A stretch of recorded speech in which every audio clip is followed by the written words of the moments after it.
Bonjour et bienvenue sur ma chaîne YouTube. Pour les gens qui ne me connaissent pas, c'est Sofiane R, votre ami frontalier pour vous aider. Précédemment, je vous ai fait une vidéo pour vous expliquer comment dédouaner un véhicule de Suisse en France. Aujourd'hui, je vais vous expliquer comment faire du bénéfice en achetant une voiture en Suisse. Car c'est pas tout le monde qui peut devenir frontalier suisse, donc j'essaye de vous apporter une alternative à cela. Et restez bien jusqu'à la fin de la vidéo car j'ai déjà acheté un véhicule en Suisse pour vous montrer l'exemple et je vais vous dire combien je l'ai acheté. À titre d'information, le marché français est 6 fois supérieur au marché suisse et pourtant c'est plus intéressant d'acheter des voitures d'occasion en Suisse. Il y a quelques raisons toutes simples. Alors quand je vous dis acheter des voitures en Suisse ou par rapport au marché français, d'abord on parle de voitures d'occasion d'une moyenne de 10 ans voire 8 ans d'ancienneté. C'est sur ce genre de véhicule que vous allez faire du bénéfice et où vous allez faire les meilleures affaires. Le marché français est vieillissant, donc les véhicules que vous allez trouver sur le bon coin de plus de 10 ans ou 8 ans ou voilà 6 ans, peu importe, voilà, mais une moyenne d'âge de 8 ans, il y a énormément de kilomètres, la carrosserie n'est pas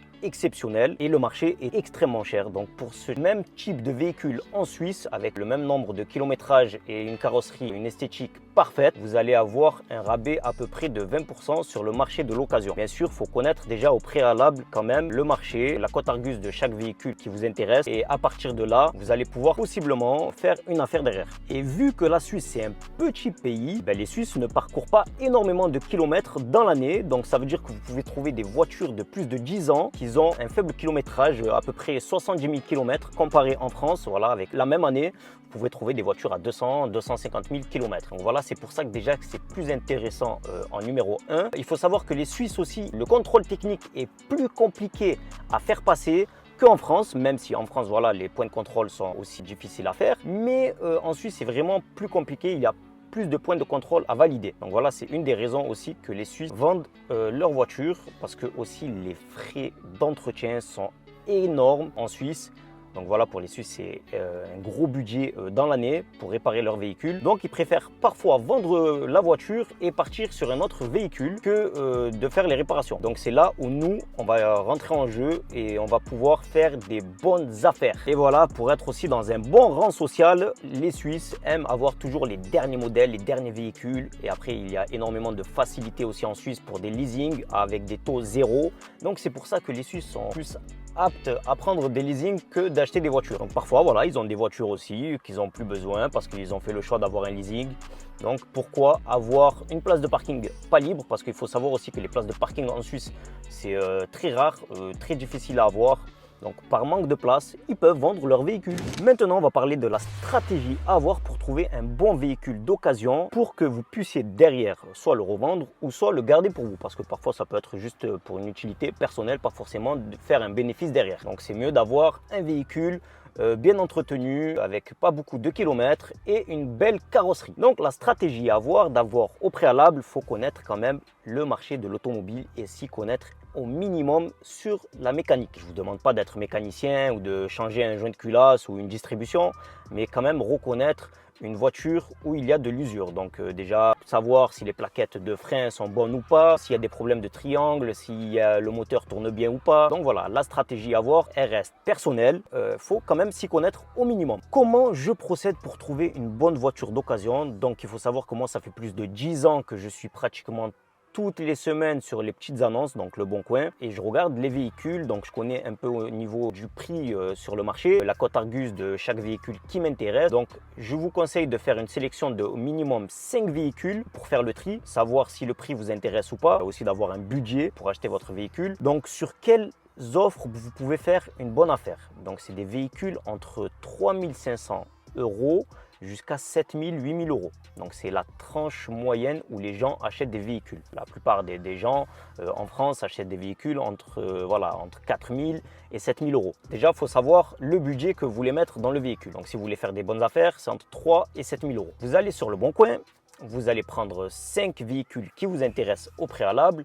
Vous allez faire la comparaison des prix, des kilomètres et de l'année sur le Bon Coin. En fonction de ça, vous allez trier le véhicule qui sort du lot, donc le modèle, le kilométrage et l'année. Et par rapport au prix, donc c'est quoi qui est le plus intéressant. Donc après, on ne parle pas de la motorisation et tout ça, c'est à vous de voir quelle motorisation vous voulez avoir. Il faut savoir quel est le moteur le plus fiable ou pas. Donc voilà, il faut s'y connaître un petit peu. Une fois que vous avez fait votre sélection et qu'il y en a une qui sort du lot, vous allez regarder sur Anibis, donc le marché marché suisse pour voir si c'est plus intéressant d'acheter en Suisse ou pas finalement, parce que c'est pas forcément plus rentable d'acheter en Suisse. Il faut vraiment s'y connaître, faut fouiller, faut fouiner dans le marché suisse pour trouver la bonne affaire. Donc vous allez regarder sur le marché suisse s'il y en a de bonne qualité, avec pas beaucoup de kilomètres, une bonne esthétique. Et une fois que vous avez trouvé donc la voiture qui vous convient en Suisse, vous allez contacter le propriétaire. Vous allez lui dire s'il est disponible et que vous pouvez le voir rapidement, parce que si c'est une bonne affaire, ça peut partir dans la demi-heure, comme dans l'heure, comme dans la journée, elle sera plus disponible. Donc il faut vraiment agir rapidement et toujours avoir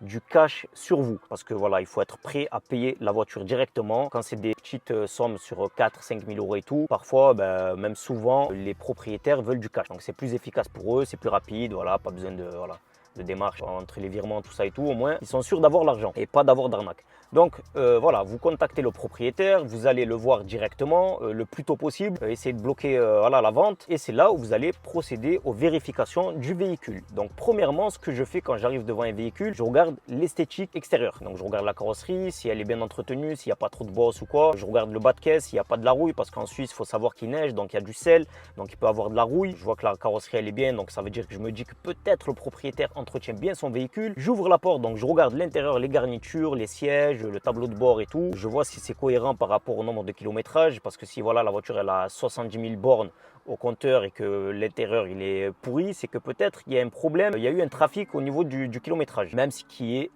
improbable en Suisse ou très rare. Mais bon, il faut toujours se méfier. Donc vous regardez la garniture intérieure, tout ça, et si tout se passe bien, ça peut vous montrer un signe précurseur que l'entretien se fait bien, même si voilà aussi il faut regarder si la voiture est nettoyée à l'intérieur. Donc si la voiture est bien nettoyée et tout, c'est que le propriétaire fait quand même attention. Une fois que vous avez regardé l'intérieur et que vous êtes plutôt satisfait, vous allez ouvrir le capot. Attention, ne pas démarrer avant d'ouvrir le capot et de regarder le niveau d'huile, le liquide refroidissement, s'il n'y a pas de fuite, s'il n'y a pas de problème au niveau de la mécanique. Si les niveaux sont bien à niveau et tout ça, eh ben déjà aussi c'est un bon signe que le propriétaire fait attention à son véhicule. Une fois que vous avez fait ça, vous rentrez dans le véhicule, vous démarrez le véhicule, vous écoutez le bruit du moteur s'il tourne bien, s'il n'y a pas de fumée anormale à l'arrière du véhicule, et vous allez faire le test de route. Donc là vous allez essayer la boîte à vitesse, vous allez essayer le volant s'il n'y a pas de problème au niveau du volant, s'il n'y a pas de jeu, vous allez écouter les bruits au niveau des triangles et des rotules, s'il n'y a pas des problèmes au niveau des amortisseurs, tout ça. Donc vous allez quand même accélérer assez bien pour voir s'il n'y a pas de problème de puissance aussi. Ne pas mettre la musique pendant l'essai du véhicule, ne pas conduire un véhicule, ne pas essayer un véhicule pendant la nuit, parce que vous n'allez pas savoir s'il y a un problème au niveau de l'échappement, s'il y a de la fumée blanche ou noire. C'est des petits trucs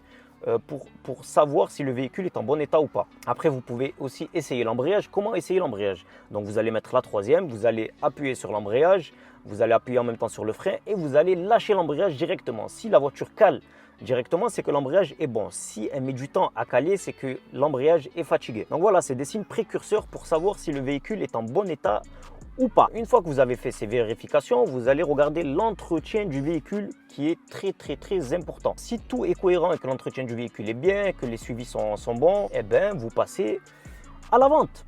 Voilà, tout simplement, vous passez à la vente et après vous faites le dédouanement. Et comment vous faites le dédouanement? Vous avez juste à regarder la vidéo ici. Vous avez toute l'explication pour savoir comment dédouaner le véhicule. Et tout est bon les amis, tout simplement. Donc après voilà, si vous avez besoin de conseils pour savoir comment procéder ou comment trouver la bonne affaire ou quoi sur le marché suisse, vous avez qu'à me suivre sur les réseaux sociaux, Telegram, Instagram et YouTube. Abonnez-vous, likez, abonnez-vous, n'oubliez pas tout ça et partagez, ça peut servir à d'autres personnes. Et bien sûr les amis, je ne vous ai pas oublié, je vous ai dit en début de vidéo que j'allais vous annoncer le prix d'achat du véhicule. Alors j'ai eu cette voiture à 2700 francs, donc qui est équivalent à 2750 euros. Il y a plusieurs voitures derrière moi. Dites-moi en commentaire quelle est cette voiture et combien je pourrais en tirer en bénéfice. Merci, c'était Sofiane R, votre ami frontalier pour vous aider. Et n'oubliez pas, abonnez-vous, likez et partagez. Ça pourra aider d'autres personnes. Merci. Ciao, ciao.